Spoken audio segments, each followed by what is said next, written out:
আমরা করিয়ে ছাড়বো, সময় লাগছে। আমাদের মধ্যে প্রদীপ দা এসেছেন, আলু চাষি, আলু ব্যবসায়ী, সকলের সঙ্গে যার সম্পর্ক, যিনি তপন শিকদারের হাত ধরে ভারতীয় জনতা পার্টি করেছেন অনেক দিন ধরে। আমি সকলকে ধন্যবাদ, কৃতজ্ঞতা জ্ঞাপন করি। আমাদের আজকে কৃষকদের নিয়ে রাস্তায় নামার কথা, আমরা এখন মঞ্চে আছি।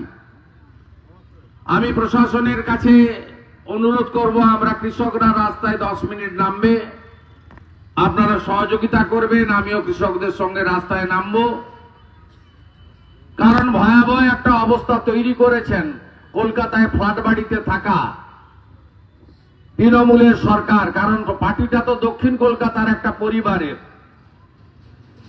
এবং কলকাতার লোক তারা জানে না যে কখন বৃষ্টি হলে আমনের রোপণ করতে হয়, কখন ধান পাকে, কখন পানের বরজ তৈরি হয়, কখন পুকুরে সেচ দিয়ে মাছকে তুলে নিতে হয়, আবার কখন পুকুরে চারা পোনা ছাড়তে হয়। এরা জানে না কখন রবি হয়, কখন খরিফ হয়। এরা জানে না আলুর বীজ, এই অপদার্থ সরকার, 14 বছরের সরকার, তারা আলুর বীজ এখনো এই রাজ্যে তৈরি করতে পারেনি। পাঞ্জাবের উপরে আমরা নির্ভরশীল।